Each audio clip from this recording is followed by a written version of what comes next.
nukuri ndashimira Imana yanyemereye kuba mu iki kibanza. Yesu nashimwe cyane.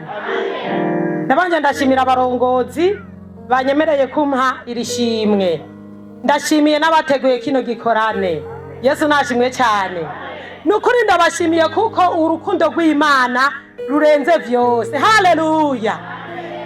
Niyumviriye ivyo Imana yankoreye, ndavuga ati Mana, nk'aba bantu washoboje kubona banzana aha hantu, mbe Mana nanje novuga iki? Yesu nashimwe cyane. Ndavuga ati nkwiye kubabwira ivyo Yesu yankoreye, utarabibona birindire. Yesu ari ku ngoma. Haleluya. Jewe rero narabonye Imana. Intaye yanje izina ry'iwanje nitwa Niyonkuru Nadine. Yesu nashimwe.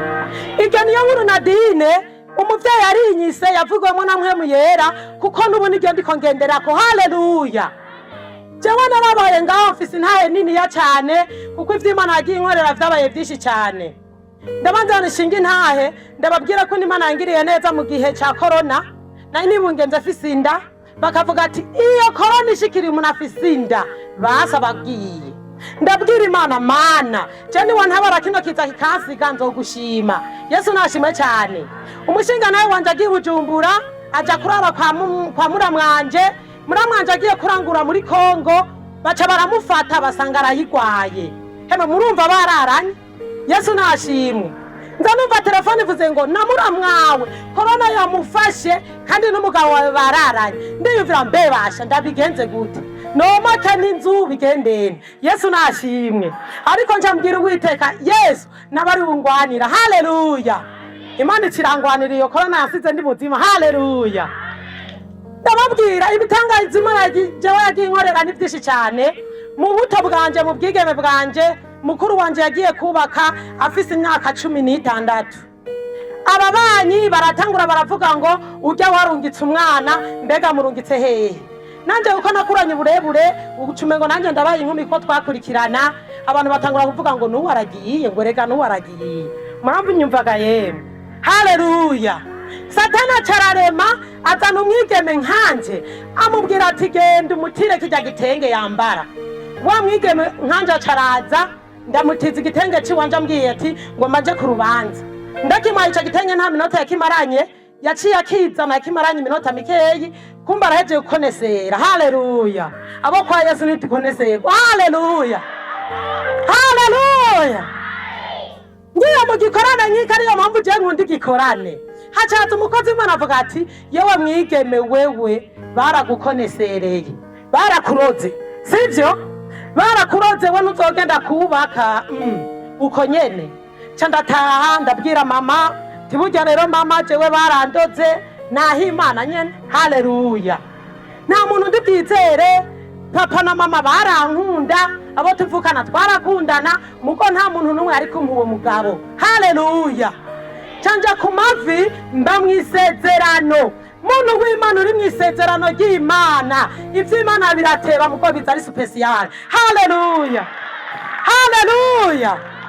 Neza Imana irandekera mu ivyo bintu, ndasenga ndasaba Imana timbega manu mbonera nzogenda kubaka. Imana irazirambarira ati uzogenda. Haleluya. Abigeme muri ngamukiriza amaboko. Haleluya. Haleluya. Nabihe birengerana kumwigeme kugenda kiratayyanjweko. Haleluya. Jewe ndagenda ndakubita imyaka 20, atantu araza kumbaza ati mbega witwa nde? Haleluya. Ndavugama ndasenga ndabwira Imana, none Mana wese ufise abasore bazane. Muranyumvaga yewe. Muzi mwanje mu masengesho ya Campus bagira amasengesho y'ihuriro amashengero atandukanye, nari Nyabiharage. Cambaho hano niyo ngiye Nyabiharage keshi nkunda kuja kwicara mu ico kibanza, ndibuka naratabariwe. Cambwira aho turi ko mu mugwi ati jewe mu nsengere ndo nk'umugabo. Sivyo none gaye. Uwo muntu acarasengera ncambagaho nta ababikoze bava rero bababeshi. Bamwe baza gukinda mu ijoro, abandi baza gukubura, nkavuga ati none Imana kwiriho niyabireka birayisha. Haleluya. Imana ndayisenga, Imana amasezerano irambwira ngo ndakurogoye. Hemwe abasore baca batangura kuza. Nara amashima. Haleluya.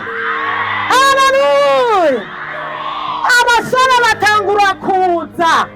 Uraba muri iri dini sengeramwo, urabandi bava mu yandi madini batangura kuza.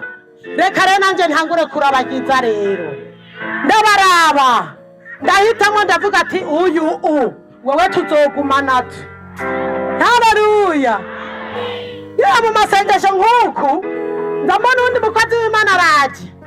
Ati yewe atego mwabo bose ego nta numwe wiwawe arimwo mu bahungu bose bakurondera nta numwe wiwawe arimwo ya ndabwira ati none Mana ko wari unabaye ibi bintu bibaye nibiki uwo munsi nyene cyasubira gukora amasengesho ndakora amafungo ndahamagara Imana irateranye yereka ati ni by'ukuri ntabwo warimwo Imana iranyereka ibimenyetso yuko abo bantu atarabi wanje uriko muranyumvaga yemwe kuko nananzi turariye inyama Imana imaye amafungo naca ndayakora haleluya Imana iraza icima amasezerano imbwira ati wowe umugabo wawe nyina wiwe yitwa uku kandi yahuye n'ibibazo byinshi yiteguriye ko ari wowe uzomumara ivyo bibazo haleluya ndiyumvira mbe Mana azopfa hehe ndarimbura mu bahungu dusengana nta numwe nyina we yitwa iryo zina none azozana na hehe Yesu nashimwe cyane Imana ifise inzira nyinshi Yesu nashimwe iki gikorana kivuga yuko Yesu abohora nanje Yesu yarambohoye haleluya Imana ikiraza umunsi umwe korale tugiye mu bikorwa ndabona umuhungu araho mu gufyatura amatafari yahagura inzano bavuze ngo yo ngo muhungu wa Mariya we mu gufyatura amatafari ngo basha ngo aranyarutsa ntiwora nanje rero nyina we yitwa Mariya muko nkiyumvira mbe basha ko uyu muhungu mpemba ni mutari kuri jewe yo ntwara timana nuyu haleluya kuko je nasanze namusumvye imyaka 5 mwumva ivyo bintu vyoroshe gahemu haleluya Imana ivuze baho urabaho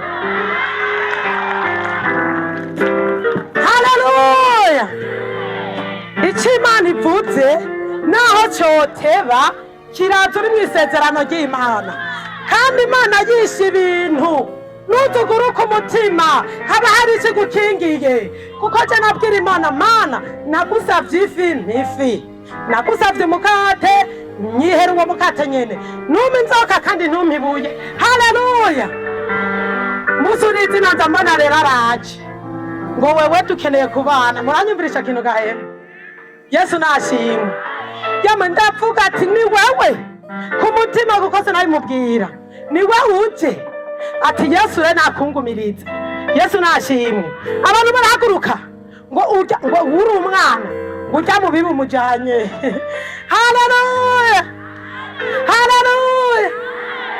kumbe Imana yo yarabona ko ari jewe nyene muriko muranyumvaga yemwe Imana ikiraza umubwiye ngo mbega urya muntu w'umubibi agusumba umujanye he ngo nanje nagorondera ababibi nyene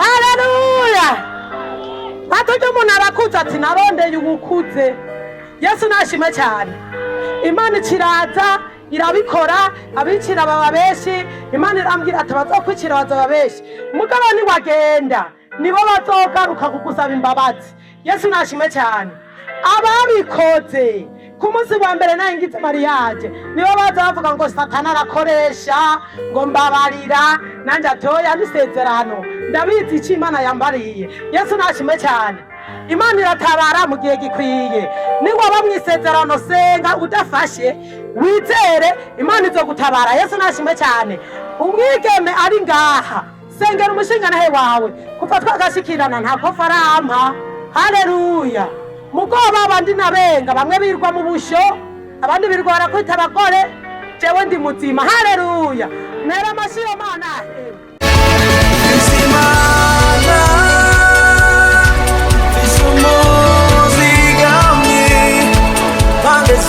ariko vre murabona ukuntu banyonone dupira tw'abana banje izi n'ukuri ntazo nobambika wapi kabisa nibikiga natariya ko widoga nk'umukecuru yataye inkundu reka Rudoviko we aha numva inzigo yanyishe urazi ko muri weekend ariho yamahasa yanje azogira nife y'imyaka 5 yego none nawe ndabitwo dupira bazokwambara ingene batwonoye ndabira nk'ivyo bifota ukuntu bisa nabi itwengere basha aha nyene uzokoresha izindi wonye utanye n'andi mahera kuko ni utabanje kubaza aho babigukorera neza Shana ivyo ariko ico si ikibazo hamwe noro nk'ubingirira neza noyatanga nyene. Ero ndakwereka inyishu nziza yihuta kandi tumuye. Ego Nta handi ni muri Salocom. uti aho ho nihe?